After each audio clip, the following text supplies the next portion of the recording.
중에 우리가 복음서, 예수님의 말씀과 예수님의 하신 일들에 대한 마태, 마가, 누가복음의 말씀들을 나누었고요. 이제 오늘 이 시간에는 사도행전의 말씀들을 아마 앞으로 몇 주 동안 이 사도행전의 말씀들을 함께 살펴보려고 합니다. 사도행전은 좀 더 쉽게 얘기하면 교회의 이야기입니다. 초대교회의 이야기죠. 초대교회 가운데 있었던 이야기, 처음 예수 그리스도의 복음이 전해지고 그 복음을 믿었던 성도들이 모여서 교회를 이루고 그 교회가 어떻게 세워졌는지, 그 교회가 어떻게 하나님 앞에 나아갔는지를 우리가 이야기를 통해서, 이 말씀들을 통해서 살펴보는 것입니다. 재작년이었던 걸로 기억합니다. 2017년에 우리가 사도행전의 말씀을 이미 한 구절 한 구절씩 강의하면서 나누었었습니다. 그래서 이 주일 오전의 시간들을 통하여서 다시 사도행전의 말씀을 한 구절 한 구절씩 보지는 않을 거고요. 이번 기회에는 우리가 사도행전에 등장하는, 그러니까 초대교회의 중요한 인물들, 우리에 앞서서 교회를 섬겼던, 예수를 믿었던 그 사람들의 이야기를 좀 나눠보려고 합니다. 사도행전에 등장하는 인물들을 중심으로 초대교회의 이야기를 보려고 합니다. 오늘은 첫 번째로요, 베드로, 우리가 잘 알고 있는 사람이지요. 베드로 사도의 이야기를 통해 하나님께서 어떻게 초대교회 가운데, 어떻게 그 초대교회 성도들 가운데 일하셨는지를 함께 보려고 합니다. 특별히 베드로의 삶을 볼 때에 한 가지의 키워드라고 얘기하죠. 한 가지의 기준, 한 가지 단어를 떠올려 본다면 저는 변화인 것 같습니다. 이 변화라고 하는 것을 중심으로 베드로의 삶을 한번 같이 나눠보시죠. 사도행전 1장 8절에 예수님께서 부활 승천하시면서 제자들에게 주신 약속, 명령이 담겨져 있습니다. 이제 내가 가면, 이제 내가 하나님 곁에 다시금 주님 하나님 앞에 있을 텐데 내가 약속한 대로 너희에게 성령을 보낼 것이다. 그 성령이 너희에게 임하면, 그 성령이 너희 가운데 오면 이제 너희가 그 성령을 받아서 땅끝까지 나아가서 나의 증인이 되라. 내가 너희에게 가르친 이 복음을 전하라. 예수 그리스도의 십자가의 은혜 가운데 하나님의 사랑이 있음을 전하라 라고 하는 명령을 제자들에게 맡기셨습니다. 그리고 약속하신 그대로 사도행전 2장에 약속하신 성령이 기도하던 제자들 가운데 임하시죠.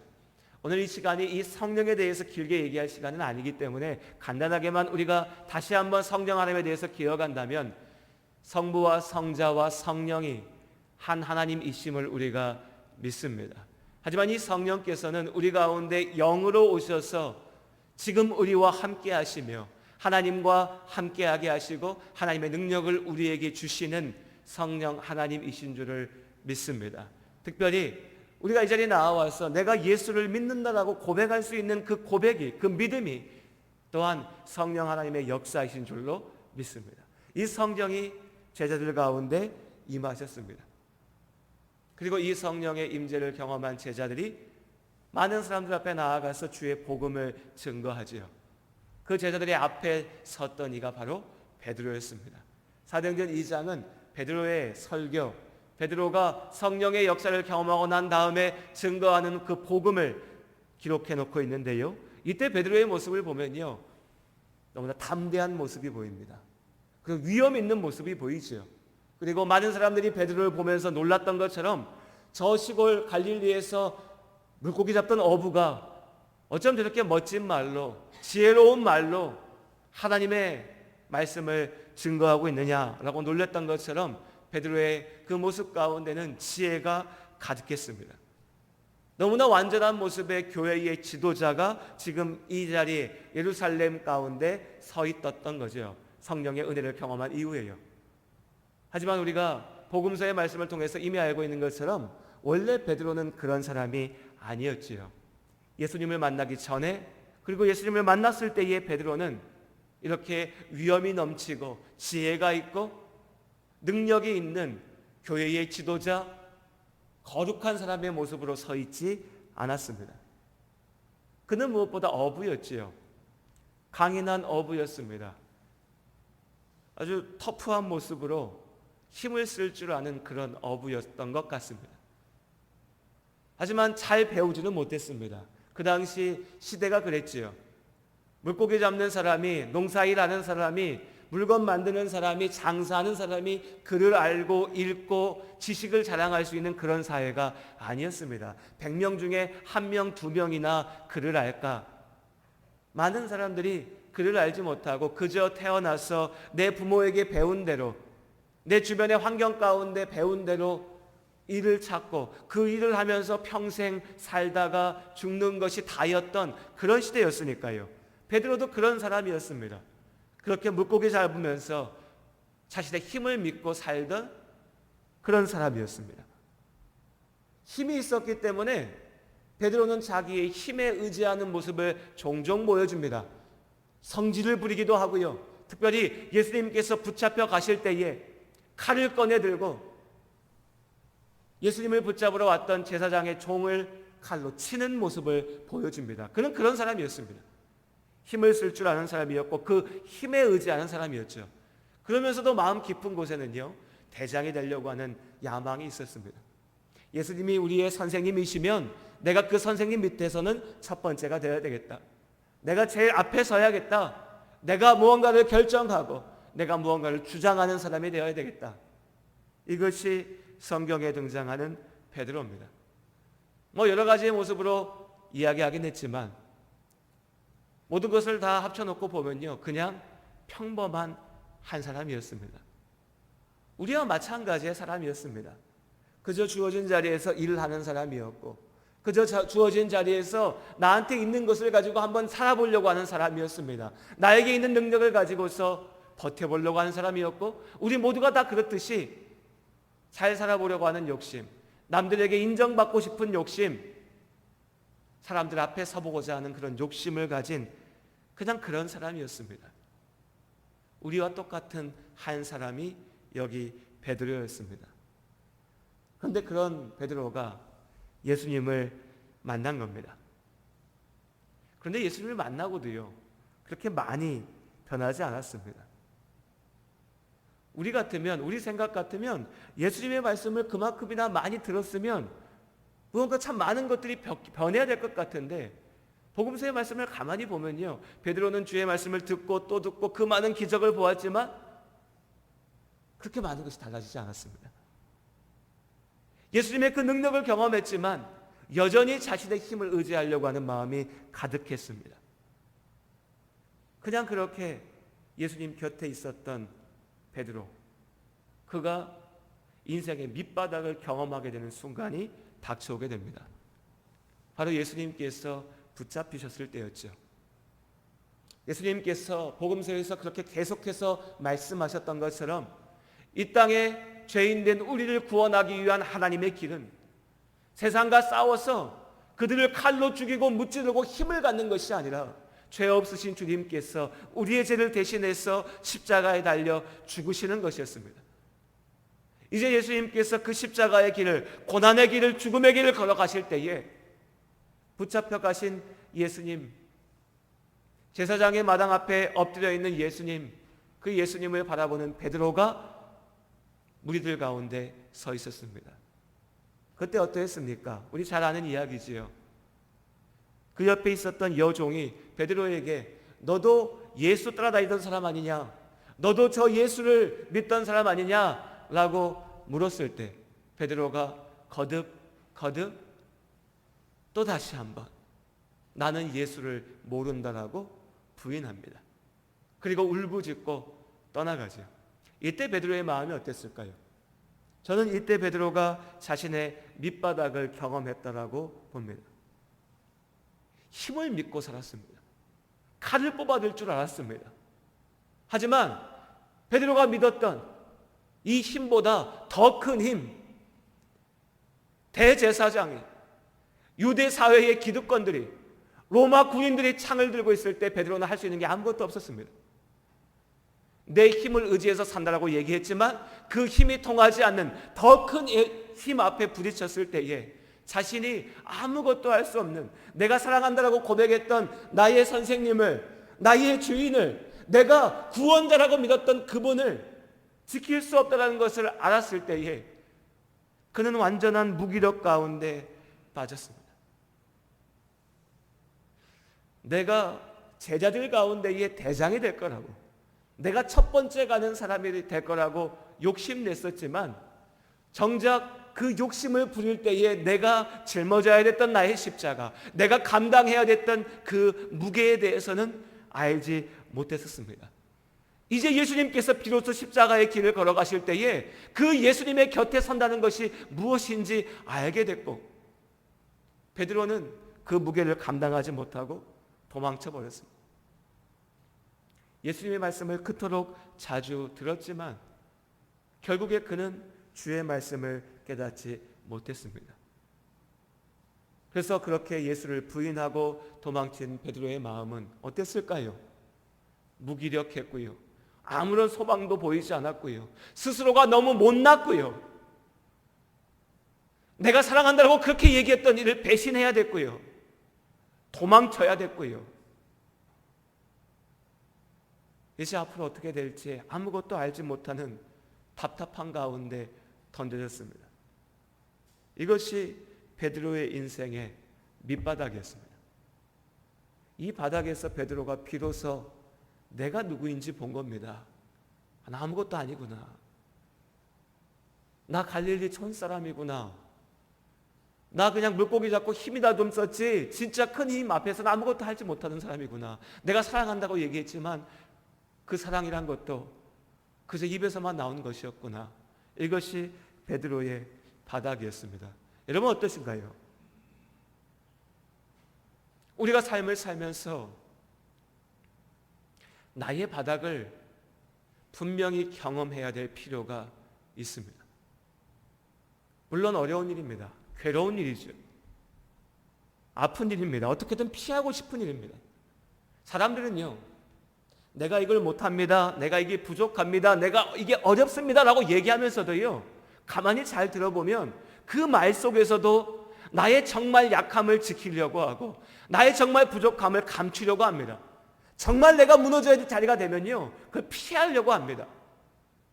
있는 그대로의 나의 밑바닥을, 나의 약함을, 부족함을 인정한다라고 하는 것은 정말로 어려운 일입니다. 이 어려움 가운데 서지 못하기 때문에 많은 사람들이 진짜 은혜가 무엇인지를 경험하지를 못합니다. 하나님께서는 때로 이 어려움, 이 밑바닥 가운데 우리가 던져지게 하기 위하여서 고난을 앞에 우리가 서게 하십니다. 그냥 룰루랄라 평안하게 행복하게 아무 문제 없이 잘 살 때 스스로 하나님 앞에 낮아지지 못하니 너무나 괴롭고 안타깝고 힘들지만 우리의 삶 가운데 있는 고난들을 통하여서 우리가 하나님 앞에 무너지도록 사용하시는 거지요. 욥이 그랬지 않습니까? 그가 평안할 때 그는 하나님을 믿는다라고 얘기했지만, 알았지만 또 믿었지만 그 믿음이라고 하는 것이 저 밑바닥 가운데에 있는 그대로의 나를 온전히 고백하면서 하나님 앞에 선, 벌거벗은 채로 아버지 앞에 섰던 그 믿음이 아니었던 겁니다. 그래서 하나님께서 고난을 통하여서 그를 부르신 거죠. 하나님께서 우리를 부르십니다. 이 자리에 계신 한 분 한 분을 하나님께서 부르시고 하나님 앞으로 서게 하신 줄로 믿습니다. 우리가 서야만 합니다. 그것이 고난의 순간일 수도 있고, 또 어떤 이는 옆에서 우리가 봤을 때는 큰 고난이 아니지만 내가 내 마음 가운데 무너지고 내 마음 가운데 내려가서 내가 느끼는 밑바닥 가운데 던져질 때도 있습니다. 중요한 것은 사람들이 봤을 때의 고난이 아닙니다.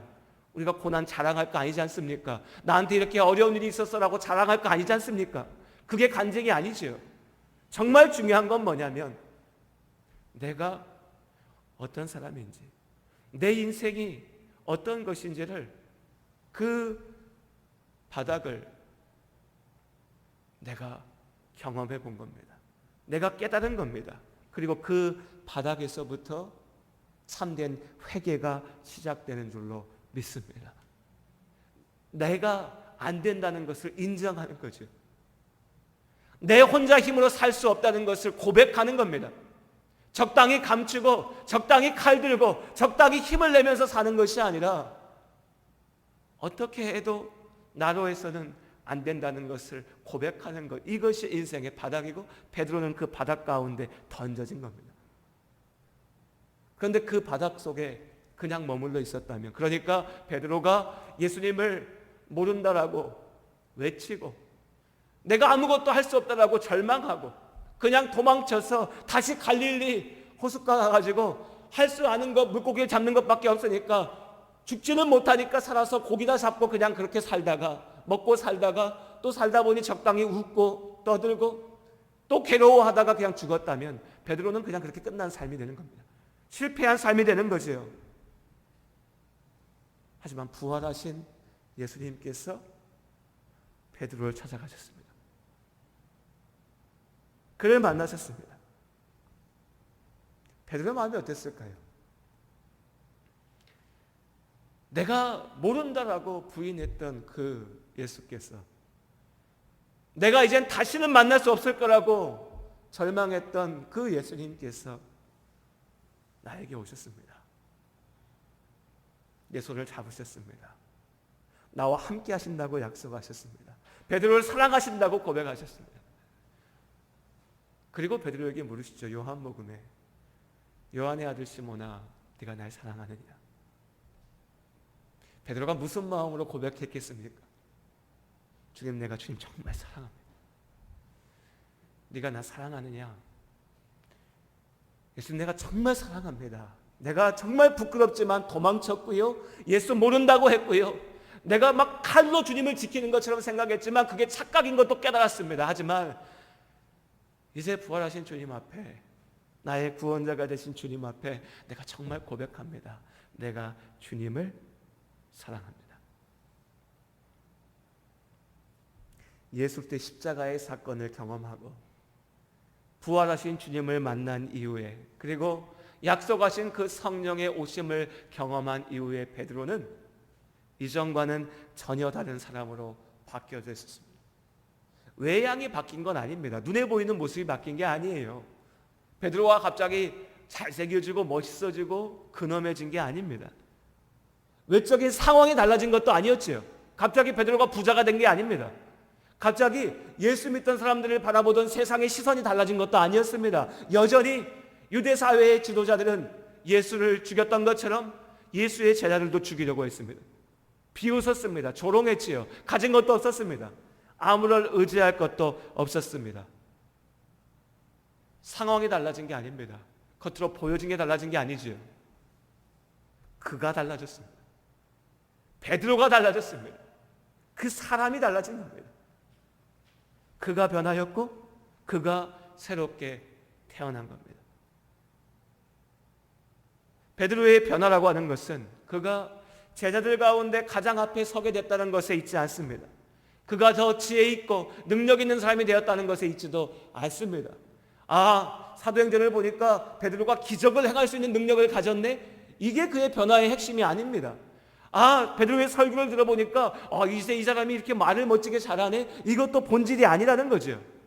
우리는 눈에 보이는 변화에 집중하지만 본질은 더 깊은 곳에 있습니다. 그 깊은 곳에서 베드로가 새롭게 태어난 겁니다. 사도행전 10장에 보면요, 베드로의 변화를 가장 본질적으로 보여주는 사건이 기록되어져 있습니다. 바로 우리가 고넬료의 이야기로 알고 있는 사건이지요. 고넬료는 이방인이었습니다. 이방인이었던 고넬료는 그렇지만 유대인들이 믿는 하나님에 대한 믿음은 가지고 있었습니다. 막연하지만요. 그리고 하나님께서 고넬료에게 말씀하시죠. 베드로를 부르라고. 그리고 베드로에게도 말씀하십니다. 고넬료에게 가라고요. 너를 찾는 이에게 가라고. 그리고 베드로가 고넬료, 이 이방인 사람에게 나아갑니다. 여기서 베드로는 아주 심각한 도전에 부딪히게 됩니다. 어쩌면 베드로의 마음속에 마지막 남아있었던 고정관념입니다. 마지막 남아있었던 세상의 기준입니다. 그것은 구원은 유대인에게 있다는 겁니다. 주의 복음은 유대인에게만 허락되어져 있다는 거죠. 성령의 은혜를 경험한 베드로는 이미 하나님의 일꾼으로, 하나님의 사람으로 세워져서 주의 복음을 증거하고 일하고 초대교회의 지도자로 그가 그토록 원했던 것처럼 초대교회의 머리의 자리에서 서 있었습니다. 하지만 그의 마음속에 아직 남아있었던 문제예요. 마치 아브라함에게 하나님께서 너의 아들 이삭을 바치라고 던지셨던 것처럼 하나님께서 베드로에게 물으시는 겁니다. 네가 이방인에게 나아가서 유대인이 아닌 그들에게 주의 복음을 증거할 수 있느냐? 그들과 함께 예배할 수 있느냐? 그들과 함께 살 수 있느냐? 내가 깨끗하다 한 것을 네가 속되다고 하지 마라. 우리가 하나님의 말씀 앞에 서고자 할 때, 우리가 하나님을 믿는다라고 얘기할 때 우리의 믿음을, 그 순종을 가로막는 여러 가지의 도전들이 있습니다. 예수를 제대로 만드는 것을 막는 것이 있는 거죠. 세상에 많은 주장들이 그렇습니다. 온갖 주장들이, 생각들이 교회 안에 섞여 들어와서 우리가 있는 모습 그대로 하나님 앞에 서는 것을 가로막습니다. 방해하지요.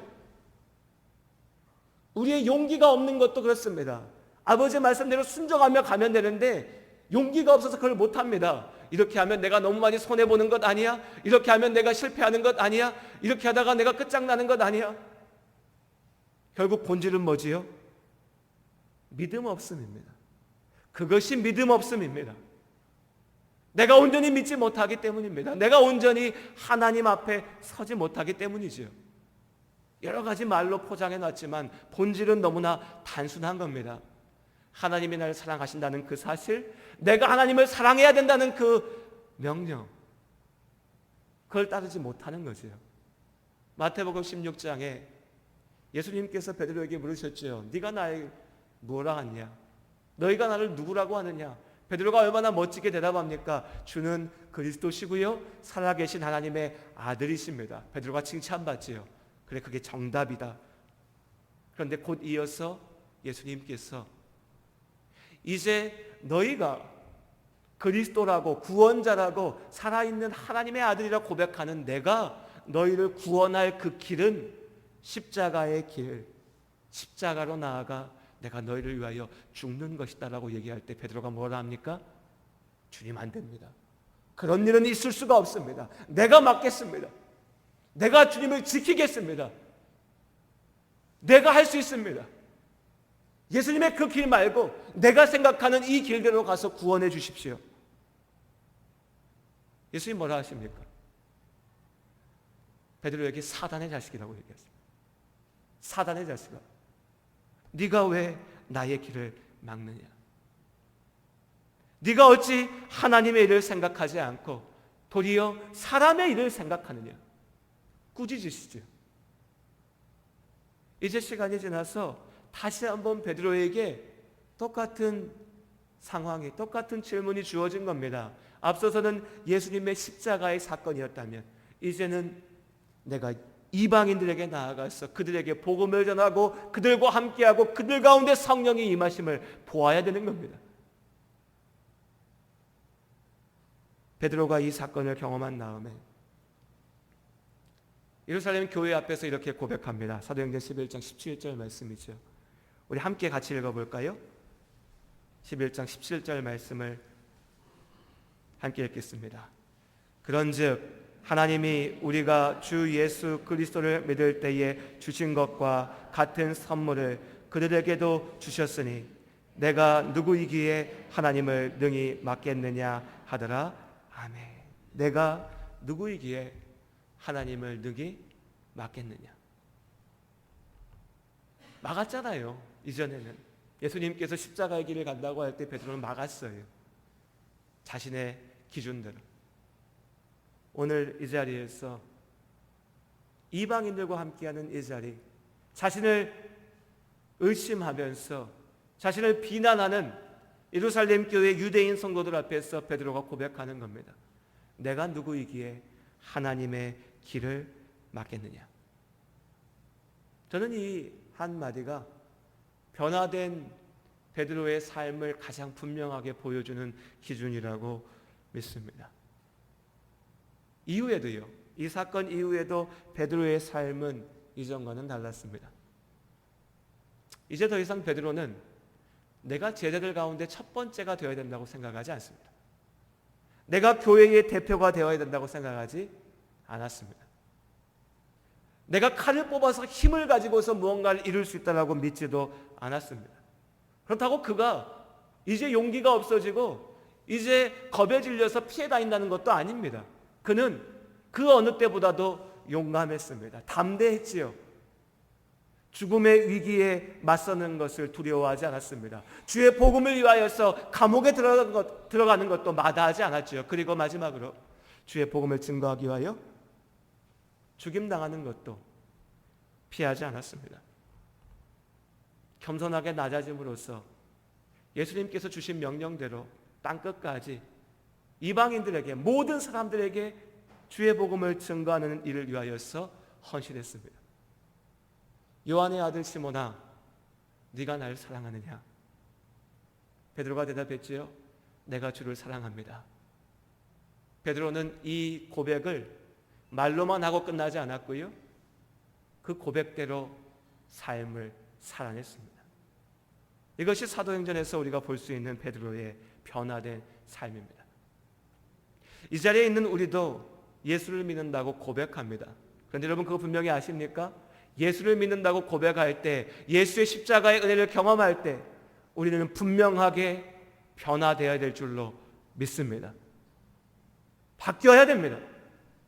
변화되어야 됩니다. 이전과는 달라져야 됩니다. 추석 명절 때 가족들, 친척들 다 만나셨지요? 저도 만났어요. 우리 작은 집 식구들, 제 동생네, 또 이제 조카들도 다 만났어요. 식구들이 다 모였으니까요, 제가 문득 들었던 생각이, 참 다들 비슷하게 생겼다 하는 걸 느꼈습니다. 어렸을 때 제가 제일 듣기 싫은 얘기가 동생이랑 닮았다는 거였고, 누구 남 닮았다는 소리를 그렇게 듣기 싫었는데 이제 나이가 조금 들고 나니까요, 인정할 수밖에 없는 게 닮았다는 거예요. 생긴 것도 닮았지만 성격도 닮았죠.